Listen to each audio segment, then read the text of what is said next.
सुप्रभात। मैं हूं जगेंद्र राणा।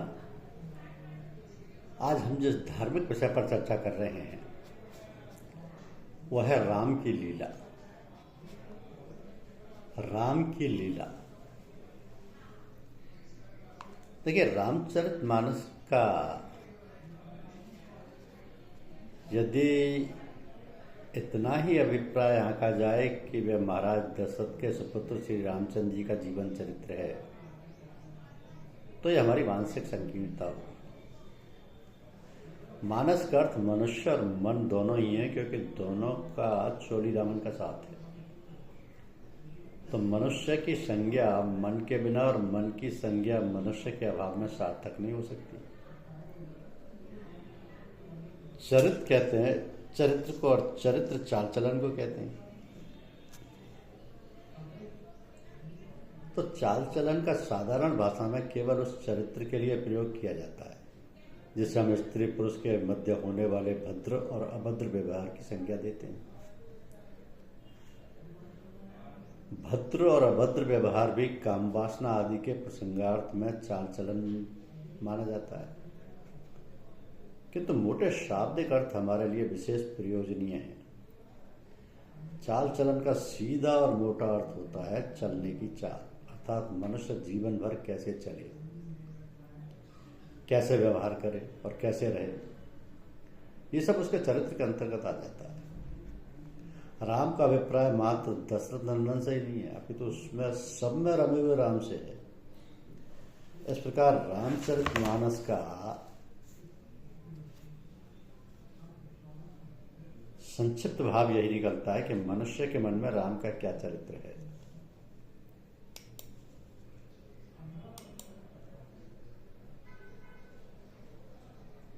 राम का क्या चरित्र है,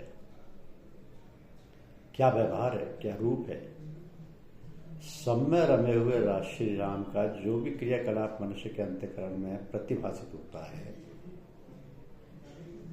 उसे ही रामचरितमानस की संज्ञा दी गई है। इसी भाव को और इंगित करते हुए संत तुलसीदास ने रामचरितमानस को बालकांड में कहा है कि उघरई विमल विमोचन ही के, उघरई विमल विलोचन ही के, मिटई दोष दुख भव रजनी के। सूझई रामचरित मणि मानिक, गुपत प्रकट जहे जो जय खानिक। गुपत प्रकट जहे जो जय खानिक, अर्थात हृदय के निर्मल नेत्र खुल जाते हैं, संसार रूपी रात्रि के दोष व दुख मिट जाते हैं, तथा राम के चरित्र रूपी मणि माणिक आदि अमूल्य रत्नों से भरी गुप्त खान प्रकट होती जाती है। ये चौपाई स्पष्ट व्यक्त कर रही है कि मनुष्य के हृदय में उस राम की लीला का दर्शन होता है जो सब में रवा हुआ है, और सब में रवा होने के कारण जिसे राम कहा जाता है। तो रामचरितमानस के स्वाध्याय से पता चलता है कि हमारे अंतःकरण में श्री राम की क्या क्या लीला हो रही है, और भगवान की उस लीला या चरित्र के अनुरूप यदि हम अपना चरित्र, चाल चलन और गतिविधि निर्धारित कर लें तो हम धार्मिक बन सकते हैं, और अंतःकरण में बैठे श्री राम को जानने, पहचानने और मिलने के लिए धर्म का सहारा लेकर हम आगे बढ़ सकते हैं। तो धर्म संस्कृति के धर्म संस्कृत की ध्र धातु से बना है। संस्कृत भाषा की ध्र धातु से बना है, जिसका अर्थ होता है धारण करना, अर्थात धारण करने योग्य सब बातें, सब कार्य विचार धर्म के अंतर्गत आ जाते हैं।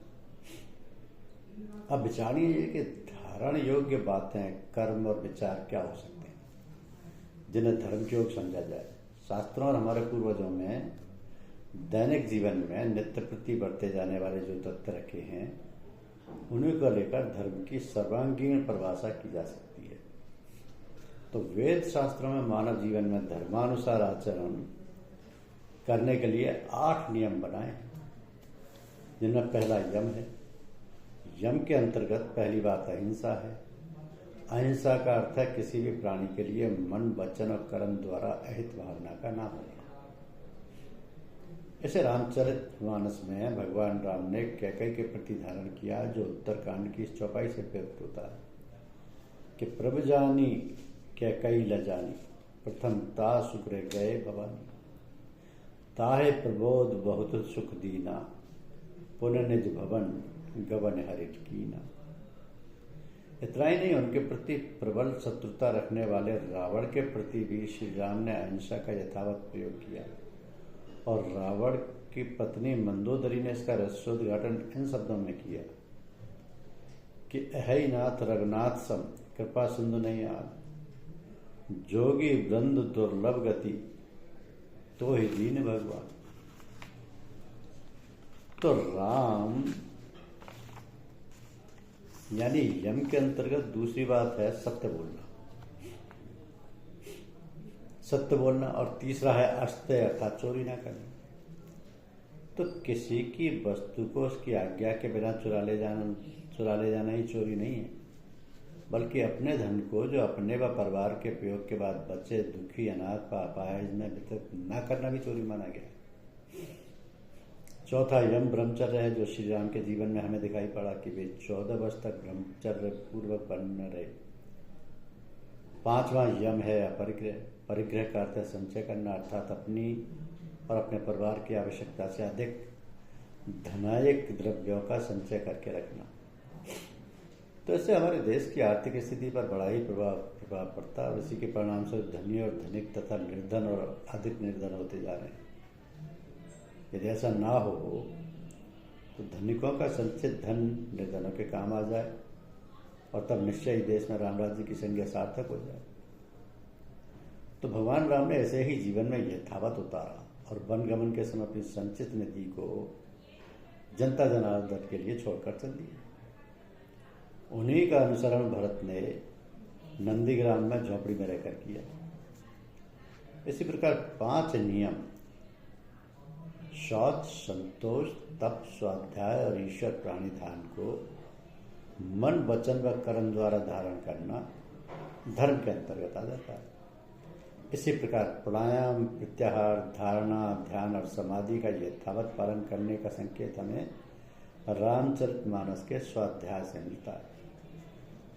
तो रामचरितमानस के 7 कांडों की उपमा 7 पीढ़ियों से करते हुए संत तुलसीदास ने कहा है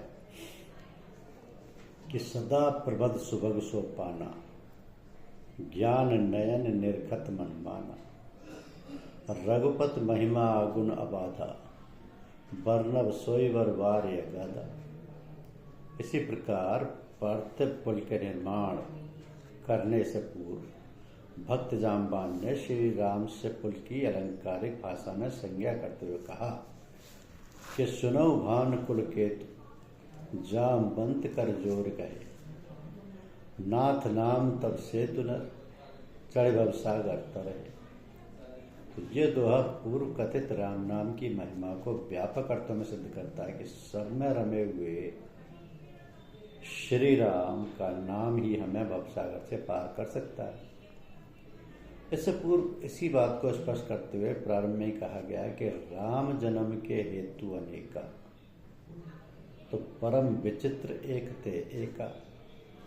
धर्म की पृष्ठभूमि में यदि 7 कांड रूपी 7 सीढ़ियों की जानकारी हम अपने अंतर्मन में भगवान राम रूपी चरित्र से करें तो हमें अपने अंतःकरण में राम नाम की शक्ति जहाँ अपना पड़ाव अथवा ठहराव करती है, उसे योग दर्शन के दृष्टिकोण से 7 चक्रों के रूप में मान्यता देनी होगी। तो ये 7 चक्र, 7 कांड या 7 पीढ़ी हमारे शरीर के अंतर्गत हैं, जिन्हें नीचे से ऊपर की ओर इस प्रकार जाना जा सकता है। पहला मूलाधार चक्र है। तो इस स्थान पर राम नाम का ध्यान करने से आरोग्यता, आनंद और निबंध दक्षता प्राप्त होती है। दूसरा स्वाधिष्ठान चक्र है, जिस स्थान पर ध्यान करने से सृजन, पालन और संहार की समर्थता और जिह्वा पर सरस्वती का वास हो जाता है। तीसरा मणिपूरक चक्र है, जहाँ ध्यान करने से शरीर का ज्ञान तथा उदर रोगों का नाश होता है। चौथा अनाहत चक्र है, जहाँ पहुंचकर अनाहत शब्द का ज्ञान होता है। 5वां विशुद्ध चक्र है, जहाँ ध्यान करने से मनुष्य महाज्ञानी, शांत चित्त और दीर्घजयी होता है।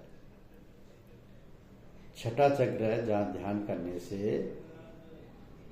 नीचे के सभी चक्रों का ज्ञान और समाधि की दशा प्राप्त होती है। और 7वां चक्र सहस्त्रधार है, यहां पहुंचकर मोक्ष की प्राप्ति होती है। और तब रामचरितमानस के 7 कांड अर्थात 7 सीढ़ियां पर पार करके हम अपने अंतःकरण में श्री राम की मनमोहक झांकी देख सकते हैं। इस पूरी प्रक्रिया द्वारा अपने अंदर राम की लीला या राम के चरित्र का आभास होता है। और तब रामचरितमानस का स्वाध्याय फलीभूत होता है। तो आपने देखी ये 7 चक्र 7 कांड या 7 सीढ़ी हमारे शरीर के ही अंतर्गत है। मूलाधार चक्र, स्वादिष्टान चक्र, मणिपूरक चक्र, अनाहत चक्र, विशुद्ध चक्र, आज्ञा चक्र और सहस्त्रधार चक्र। ये 7 चक्र, 7 कांड या 7 सीढ़ी हमारे शरीर के अंतर्गत हैं, जिन्हें नीचे से ऊपर की ओर इस प्रकार जाना जाता है। और इनका क्रम भी है।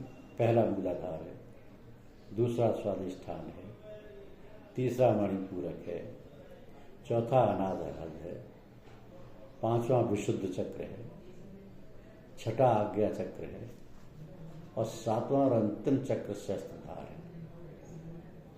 तो यहां पहुंचकर मोक्ष की प्राप्ति होती है। और तब रामचरितमानस के 7 कांड अर्थात 7 सीढ़ियां पार करके हम अपने अंतःकरण में श्री राम की मनमोहक झांकी देख सकते हैं। इस पूरी प्रक्रिया द्वारा अपने अंदर राम की लीला या राम के चरित्र का आभास होता है। और तब रामचरितमानस का स्वाध्याय फलीभूत होता है। इस प्रक्रिया पर किसी मार्गदर्शक को साथ लेकर चला जाए तो सफलता सरल हो जाए। और मार्गदर्शक गुरुदेव के आशीर्वाद से ये प्रक्रिया सरलता से पूर्ण हो जाएगी। और गुरुदेव के ही आशीर्वाद से ये 7 चक्र पर विजय हासिल हो जाएगी। क्योंकि ये 7 चक्र ही महाभारत की 7 सीढ़ियां हैं और यही 7 कांड हैं। जब ये संपूर्ण हो जाएंगे तो मोक्ष की प्राप्ति और गुरुदेव इस काम को सरलता से करा सकते हैं। धन्यवाद।